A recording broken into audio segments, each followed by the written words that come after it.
క్రీస్తునందున్న పరిశుద్ధులందరికీ ప్రభువైన క్రీస్తు నామంలో శుభాభివందనాలు. దేవుని ప్రేమ ఆధ్యాత్మిక కార్యక్రమానికి స్వాగతం.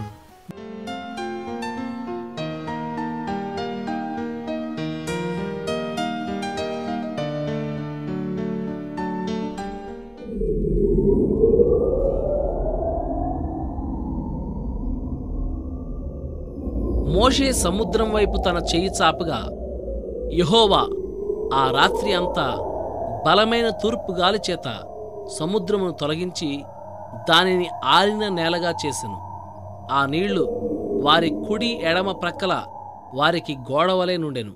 నిర్గమకాండం 14వ అధ్యాయం 21-22 వచనాలు. గడిచిన కాలంలో క్రూరుడైన ఫరోతో తన ప్రజల కోసం దేవుడు ఎలా పోరాడాడో చూడండి. మహాబలమైన పెనుగాలులు ప్రజల విమోచనలో పాలు పంచుకుంటున్నాయి. ఆ బ్రహ్మాండమైన దేవుని బల ప్రదర్శనలో గర్విష్ఠులైన ఐగుప్తు ప్రజల అహంకారం మీద దేవుడు చివరగా ఒక చావు దెబ్బతీశాడు. ఇశ్రాయేలు ప్రజలకి ఇలా సముద్రం ఒడ్డున తాము చిక్కుబడిపోవడం, అటూ ఇటూ తప్పించుకునే ఆశ లేకుండా ఎత్తైన పర్వతాలు, ఆ రాత్రంతా చెలరేగిన మహాబలమైన పెనుగాళ్ళు, ఇదంతా విధి తమతో అతి క్రూరంగా ఆడే చెలగాటంగా అనిపించి ఉండవచ్చు. ఐగుప్తు నుండి విడిపించిన ఆ మొదటి విమోచన తమను మృత్యువు కోరలకు అప్పగించడానికే అనిపించి ఉండవచ్చు. ఆ భయోత్పాతాల మధ్య ఐగుప్తు సైన్యం వచ్చేస్తున్నారు అనే ఆక్రందనలు కూడా వారిని భయపెడుతున్నాయి. శత్రువు ఊరిలో తాము చిక్కుకున్నామని వణికిపోయే వేళ ఆ గొప్ప విడుదల దొరికింది. పెనుగాలి ముందుకు దూకి ఎగిసిపడే అలల్ని ప్రక్కకి నెట్టింది. ఇశ్రాయేలు జనాంగం ముందుకు దాటిపోయారు. ఆ అగాధంలో దిగి నడిచిపోయారు. దేవుని వాత్సల్యం మూలంగా వాళ్లకోసం ఆ సముద్రపు లోతుల్లో వాళ్లకు దారి ఏర్పడింది. అటు ఇటు స్ఫటికం లాంటి గోడలు దేవుని సన్నిధి వెలుగులో తళతళలాడుతూ నిలిచాయి. ఆ నీటి గోడలకు పైగా పెనుగాలి వీస్తూనే ఉంది. ఆ రాత్రంతా ఆ గాలి అలా నీటిని నిలబెట్టే ఉంచింది. ఉదయమయ్యే వరకు ఇశ్రాయేలీలందరూ అవతలి ఒడ్డున కాలు మోపే వరకు ఆ పెనుగాలి తన పనిని విరమించుకోలేదు. పెనుగాలి దేవుని పనిచేసిందంటూ దేవునికి స్తుతిగీతాలు పాడారు వాళ్ళు. శత్రువు అనుకున్నాడు, వాళ్లను తరుముతాను, వాళ్ళని కలుసుకుంటాను, దోపుడు సొమ్ము దక్కించుకుంటాను. అయితే దేవుడు తన గాలిని విసిరికొట్టాడు. సముద్రం వారిని కప్పింది. వారు మహా అగాధమైన నీళ్లలో సీసంలాగా మునిగిపోయారు.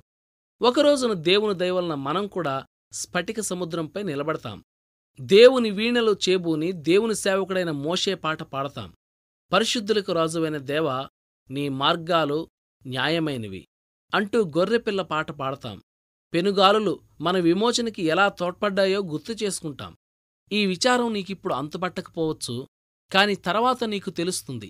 భయం, బాధలు నిండిన ఆ రాత్రిలో బెదిరించే శత్రువు ఎలా కొట్టుకుపోయాడో. ఇప్పుడైతే జరిగిన నష్టాన్నే చూస్తున్నావు, కాని చెడుతనం నీకు సంకెళ్ళు వేయబోతుండగా ఈ నష్టం ఎలా నిన్ను కాపాడిందో తర్వాత చూస్తావు. భయంకరంగా వీచే పెనుగాలుల్ని, ఉరిమే మేఘాలను చూసి ఇప్పుడు బెదిరిపోతున్నావు. కాని అవి నాశనపు సముద్రాన్ని 2 పాయలుగా ఎలా చేశాయో, వాగ్దాన దేశానికి ఎలా దారిచూపాయో తర్వాత చూస్తావు. ఉద్ధృతంగా గాలి వీచినా, ఎదరగాలి విసిరికొట్టినా నా మనసు మాత్రం ప్రశాంతంగా పాటలు పాడుతుంది. తరంగాలపై వెళ్లేది నా దేవుడేనని, ఏ ఉపద్రవమూ రానే రాదని. దేవుని ప్రేమ ఆధ్యాత్మిక కార్యక్రమాన్ని చివరి వరకు వీక్షించిన శ్రోతలందరికీ మా హృదయపూర్వక వందనాలు. తిరిగి మరలా రేపటి ఉదయకాల సమయంలో కలుసుకుందాం. అంతవరకు సెలవు. May God bless you. దేవుడు మిమ్మల్ని అందరినీ దీవించును గాక. ఆమెన్.